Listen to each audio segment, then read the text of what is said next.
Bonjour à toutes et à tous et bienvenue pour cette nouvelle vidéo. On va commencer par un remerciement. Je remercie les plus de 192 personnes au moment où je vous parle qui sont venues voir ce qu'était ma vidéo sur le système de santé américain.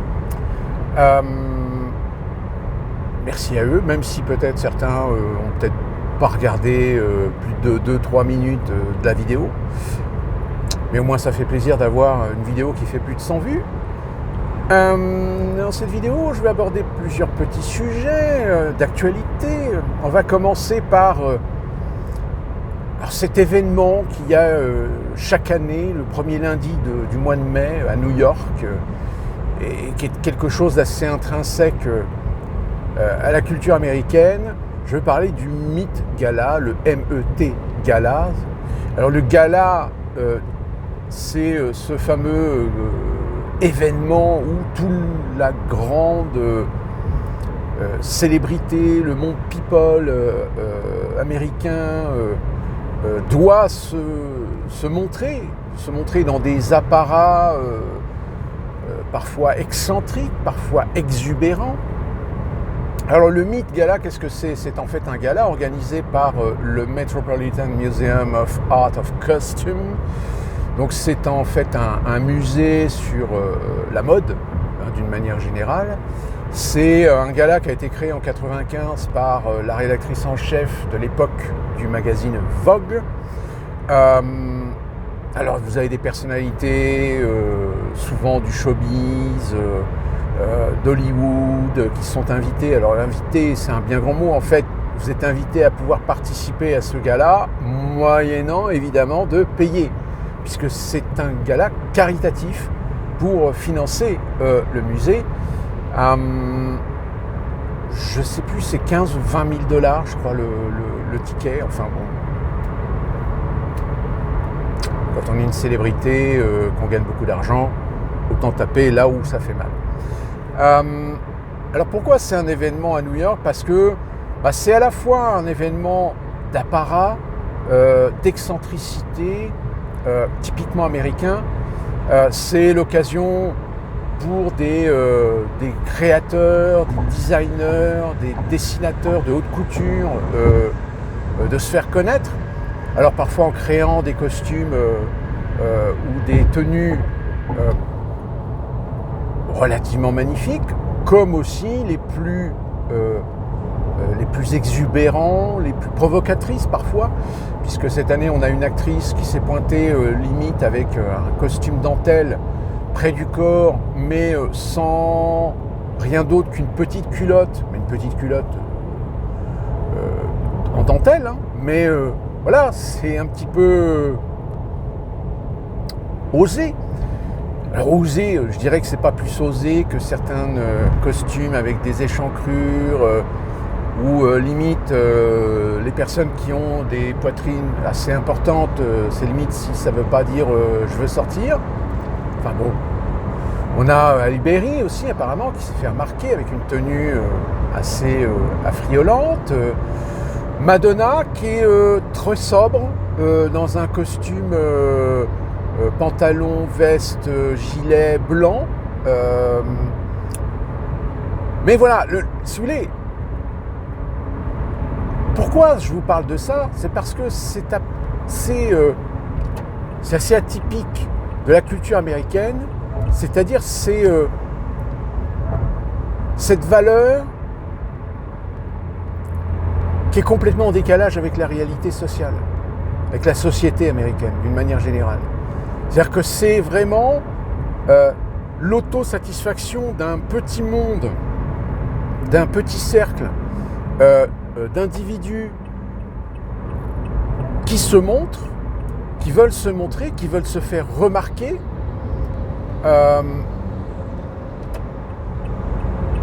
Au-delà parfois même, je dirais, de leur carrière, qui n'est pas une carrière exceptionnelle. Mais par exemple, on a vu Pamela Anderson qui, depuis quelques années, joue la carte du no make-up, c'est-à-dire qu'elle ne se fait plus maquiller le visage, elle vient avec son vrai visage. Mais encore une fois, Pamela Anderson, c'est quand la dernière fois qu'on l'a vue dans un film? Bah, j'ai envie de dire... ça fait longtemps. Donc c'est aussi l'occasion pour certaines célébrités d'essayer peut-être de revenir sur la scène. Et puis évidemment, on va être très clair que c'est aussi une célébration très progressiste. Le mythe sert aussi la promotion d'idéologies très woke, on va dire. Tout ce qui est évidemment lié surtout tout ce qui est LGBTQ+. Donc évidemment. Donc c'est quand on voit toutes ces personnalités se pavaner, se faire prendre en photo par des tas de photographes, etc. C'est là qu'on voit qu'il y a ce décalage dans les sociétés entre les gens de la haute, ce qu'on pourrait appeler la jet set, et la réalité d'un peuple économique, social, religieux, politique. Et à ce mythe, c'est là que finalement ça rejoint ce que je vous dis depuis très longtemps par rapport à cette personne. On a une personnalité politique qui s'y est pointée, c'est Kamala Harris. Alors, attention, dans une tenue sobre. Mais qu'est-ce que fout Kamala Harris là? Si ce n'est donc valider à la fois le côté m'as-tu vu, le côté paillettes et strass de cet univers, au détriment de l'intérêt que tu devrais avoir en tant que démocrate, en tant que progressiste, en tant que personnalité de gauche. Même si encore je dis bien gauche aux États-Unis, c'est un pléonasme. Qu'est-ce que tu vas aller te foutre dans ce genre de truc qui est... Voilà, c'est le fric. Le fric, la para, l'image, la réputation. Ça n'a pas de sens. Mais quand on est une personnalité qui reste encore à l'âge mental de 5 ans, bon bah peut-être qu'on a échappé à quelque chose avec cette personne si elle avait été élue présidente des États-Unis. Quelque part. Enfin bon, bref. Autre événement, on va pas changer les bonnes traditions en France après un match de foot important. On a vu ce qui s'est passé dans Paris, dans le 8e arrondissement. Match du PSG contre je ne sais plus qui d'ailleurs, qui va en finale et qui va jouer en Munich pour la coupe de je ne sais plus quoi d'ailleurs. Je sais que normalement, il y a quoi? Il y a 2 coupes européennes, je crois. C'est la Ligue des Champions et la Coupe d'Europe ou un truc comme ça. Si vous y connaissez mieux que moi en football, n'hésitez pas dans les commentaires à nous préciser les choses. Mais voilà, la faune des banlieues a déboulé. Avec en plus les hooligans du PSG. On dira oui, mais ça entache l'image du football. Mais à partir du moment où vous acceptez l'idée d'un fanatisme, un fanatisme qui est vraiment aujourd'hui spécifique en Europe au football, au rugby, on ne voit jamais ça. Alors certains disent oui, mais bon, c'est exceptionnel, regardez, les Jeux Olympiques, ça s'est bien passé. Oui, sauf que les Jeux Olympiques, vous aviez toute une armée de policiers dans Paris, avec un dispositif que jamais on en a vu, et la clientèle des Jeux Olympiques n'est pas la même que celle du football. On est d'accord. Donc cette meute, à chaque fois on le sait. On le sait surtout quand c'est des matchs du PSG et de l'OM, l'Olympique de Marseille. On le sait qu'il y a des risques. Alors oui, il y a eu un dispositif qui a été mis en place. Mais on le sait, quand il y a un dispositif comme ça, le maître mot c'est attention, pas de provocation. Ne répondez pas. Évitez les confrontations. Sauf que le problème, c'est qu'en face, il y en a, ils le savent. Ils le savent que les flics, les CRS qui sont présents, ils ont cette instruction. Pourquoi? Parce que, on ne va pas se mentir, une grande majorité de ces individus sont des individus que si jamais il y a un drame,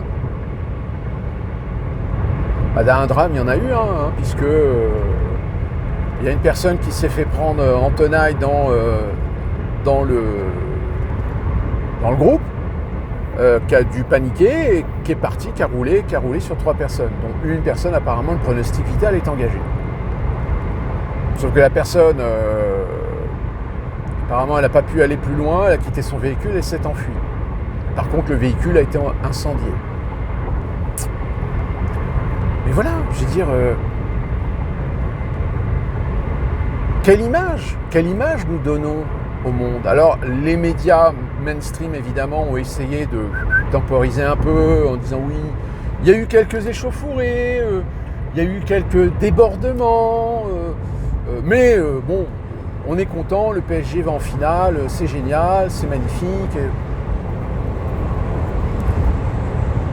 Pour vous dire, même certains médias américains en ont parlé. Ils n'ont pas parlé du match, ils ont parlé de ce qui s'est passé à Paris.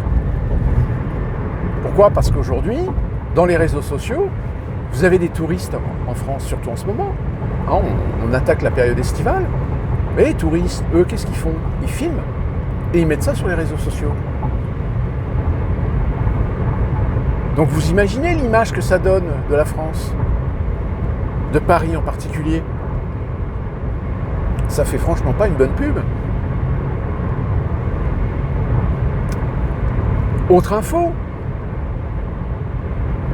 Emmanuel Macron a reçu le président par intérim de la Syrie. Donc évidemment, dans les milieux, comment on peut accueillir un ex-djihadiste, c'est inadmissible, blablabla. Alors même les gens de gauche disent oui, c'est un assassin, c'est un terroriste. Ce qui est étrange parce que les gens de gauche qui actuellement sont en train de caresser dans le sens du poil l'électorat musulman,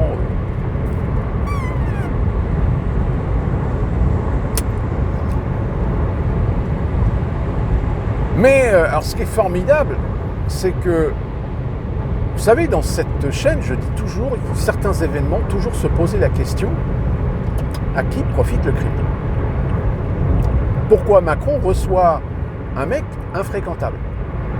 Tout comme pourquoi Sarkozy, à l'époque, on lui a reproché d'avoir accueilli, même dans le jardin de l'Élysée, Kadhafi.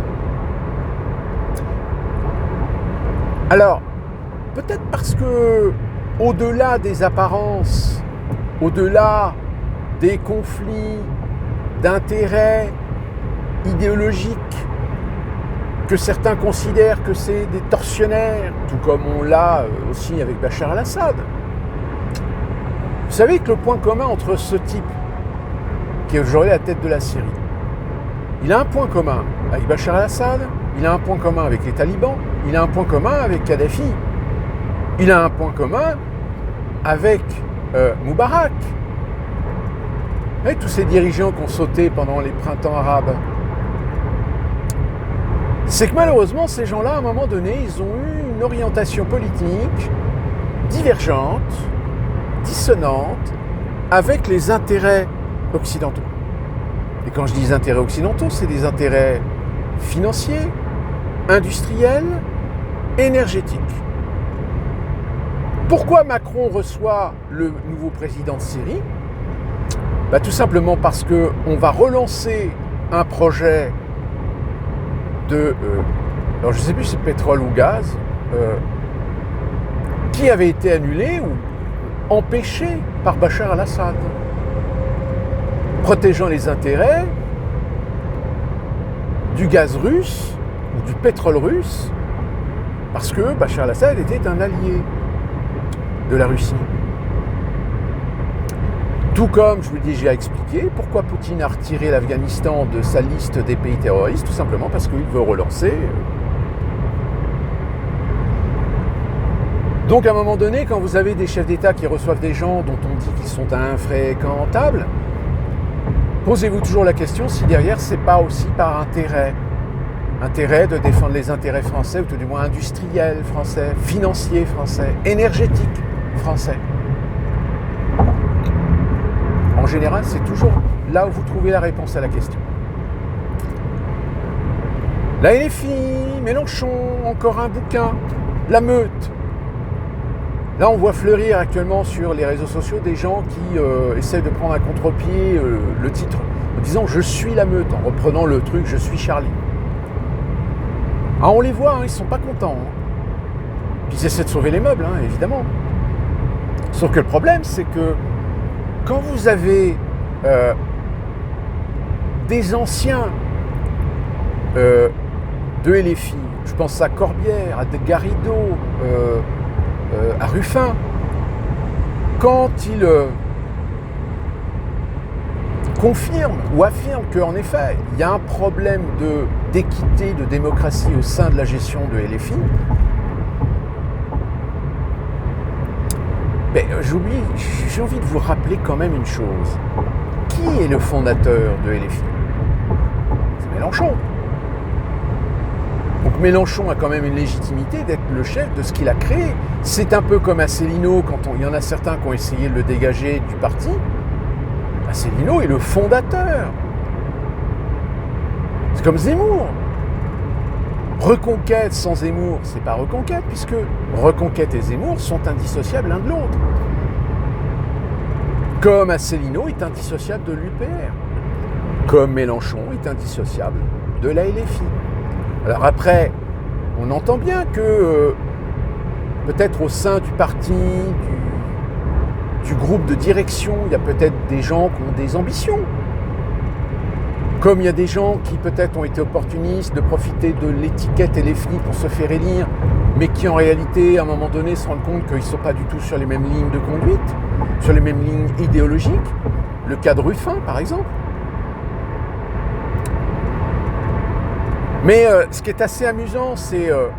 alors, il y a déjà eu un article dans le magazine Frontières, mais comme Frontières est considéré et étiqueté magazine d'extrême droite, donc évidemment, on a tout de suite attaqué en disant oui, c'est honteux, blablabla, etc. Sauf que là, le livre, les deux auteurs du livre, ont été invités à Quotidien. Ils ont été même invités sur le service public. Donc là, on se pose la question, il dit qu'est-ce qui se passe? Puisque certains, moi le premier, hein, on disait le RN au second tour en 2027, apparemment, ça a l'air d'être un peu foireux. Surtout si Marine Le Pen ne peut pas se présenter, c'est pas Bardella qui va aller au second tour. Il faudrait un miracle. Donc, dans ce cas-là, on pense à l'option Mélenchon. C'est-à-dire qu'on remplace une extrême par une autre. Et se dire, voilà, celui qui sera en face de Mélenchon, hop, il est sûr d'être élu.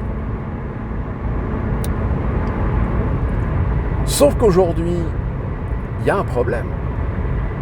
Vous savez, dans mes vidéos, je vous ai souvent parlé que les partis politiques font des sondages, mais des sondages internes, qui ne sont pas publiés, qui ne sont pas grand public, pour avoir plutôt une réalité. Contrairement aux sondages qui sont faits de manière générale, hein, là il y a eu un sondage dernièrement, je ne sais plus quel sondage c'était, mais le sondage était complètement bidon. C'était un sondage qui avait été fait par Ipsos pour The Economist, et l'échantillon était, je ne sais plus combien, de 1000 personnes. Enfin bref, un échantillon qui est de toute façon... allez sur ChatGPT, demandez à ChatGPT quelle est la crédibilité aujourd'hui des instituts de sondage. Vous verrez que ChatGPT va vous dire les instituts de sondage sont censés avoir signé une charte de neutralité, etc. Mais comme c'est des sociétés d'activité commerciale, il n'est pas anodin de penser que pour satisfaire l'ambition d'un client d'avoir un sondage qui va plus dans son intérêt, dans son idée, dans son sens, on va plutôt sélectionner, c'est-à-dire qu'on va faire en sorte que les algorithmes aillent sélectionner des gens qui sont inscrits sur des sites pour participer à ces sondages. Aujourd'hui, les sondages, hein, c'est plus tiens, on prend un téléphone au hasard, on appelle la personne et puis on lui pose des questions. Non, maintenant, c'est des gens qui sont inscrits sur des sites, sur des listes. Et évidemment, suivant le type de questions, l'algorithme, si le commanditaire il voudrait avoir quand même un sondage qui corresponde plus à ce qu'il a envie de communiquer, eh bien, on va faire en sorte que l'algorithme choisisse des personnes issues de milieux ou d'endroits géographiques où il y a des chances qui répondent plus dans un sens que dans l'autre. Et puis bon, quand vous voyez qu'en France, des fois les sondages, c'est un échantillon qui va de 700 à 1000, 1050 personnes, etc., sur une population de 68 millions d'habitants, est-ce que c'est vraiment représentatif ? C'est comme les sondages qu'il y a aux États-Unis, hein, c'est pareil. Hein. Vous regardez le nombre de l'échantillon du sondage, vous allez vous rendre compte que sur un pays quand même qui fait 348 millions d'habitants, vous avez un échantillon de 1000 personnes. Donc si vous voulez, les sondages aujourd'hui, alors c'est une loterie, hein. Il y a des sondages qui sont peut-être en effet représentatifs, comme il y en a d'autres qui sont complètement bidons. Donc c'est tout le problème. Nous allons aussi penser à quelque chose dans ce sens où nous avons la problématique de ce petit Donald Trump qui de plus en plus commence à nous pondre des tweets, mais qui sont complètement à l'ouest. Dernièrement, on a vu qu'il a tweeté, ou il s'est tweeté lui-même, soi-disant en chevalier de Jedi, pour célébrer ce qu'on appelle le 4 mai, puisque le 4 mai, c'est l'anniversaire de la première sortie du premier film, Star Wars. Sauf qu'évidemment, le pauvre Trump, il a fait une image de lui-même en chevalier Jedi, mais avec un sabre laser rouge.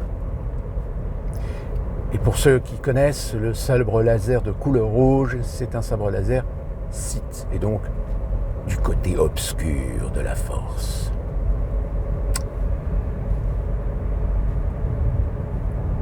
Là, je vous avouerai franchement que si j'étais assez prudent sur les orientations, les volontés de Donald Trump, là aujourd'hui, je me dis, et je me pose la question, je me dis, mais finalement, est-ce qu'il est plus à côté de la plaque ? C'est-à-dire que là, on est en face d'une problématique où très clairement, il a des réactions qui, en effet, sont des réactions qu'on attribue à un Donald Trump qui est en roue libre, mais qui, au final,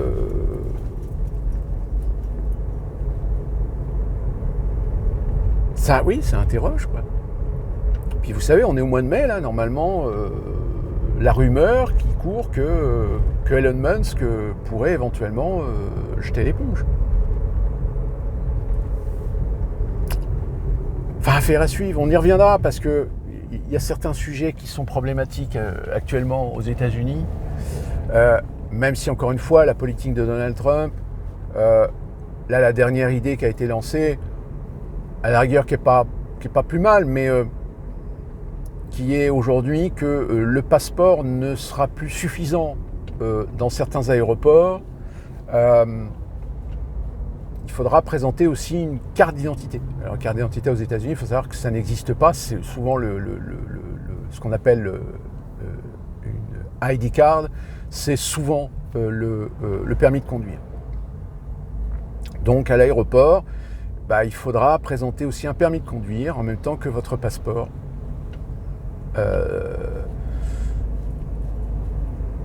Parce que pour rentrer dans le pays, on sait qu'il y a des passeports parfois qui sont falsifiés, qu'il est difficile, vu le nombre de passeports dans certains pays qui n'ont pas autant de sécurité.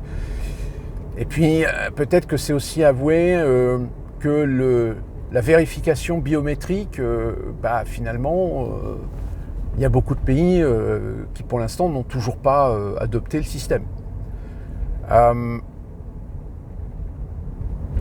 Donc oui, ça devient un petit peu compliqué sur ce point de vue-là. Et sinon, que puis-je vous dire d'autre ? Voilà, c'est à peu près l'essentiel que je pouvais vous donner. Évidemment, il y a d'autres sujets, mais ça fera l'objet d'autres vidéos parce que c'est des sujets en évolution. On parle évidemment des manifestations quasiment tous les week-ends maintenant contre l'islamophobie. Le sujet est intéressant dans le sens où on sent bien que c'est toute une manipulation. Et il est vrai que l'idée de Vauquier, de faire une commission d'enquête pour vérifier les accointances et les influences qu'il pourrait y avoir, les relations qu'il pourrait y avoir, directes ou indirectes, avec la LFI et éventuellement les frères musulmans, là oui, on est en droit de s'interroger et de se poser des questions, puisqu'on le sait de toute façon que la LFI, dans certaines localités, dans certaines circonscriptions, surtout aux législatives, ont bénéficié d'un vote organisé, commandité par des associations musulmanes, par des communautés musulmanes, dont certaines sont financées par les frères musulmans. Donc ça veut dire que, directement ou indirectement, la LFI a un support ou un soutien de gens qui opèrent au nom, sous l'influence, sous le contrôle des frères musulmans. Donc, forcément, ça pose un problème. Parce que de toute façon, on le sait, que ce soit LFI ou même la gauche d'une manière générale, elle supporte la communauté musulmane parce qu'elle sait que dans la communauté musulmane, elle a quand même un potentiel électoral.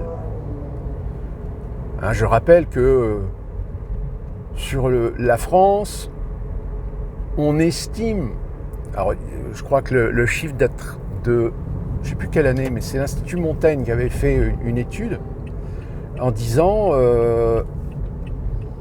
qu'on était sur 8 millions de musulmans en France, dont, possédant la citoyenneté française, entre 4 et 5 millions.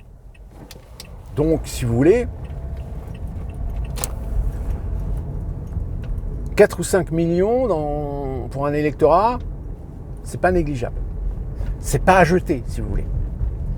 Surtout qu'on compte énormément sur les diasporas qui sont majoritairement algériennes, marocaines et tunisiennes.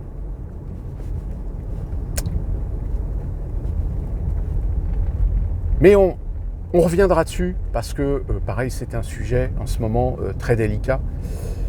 D'ici là, qu'on se retrouve pour une prochaine vidéo. Portez-vous bien, soyez prudents et bougez au pied du mieux.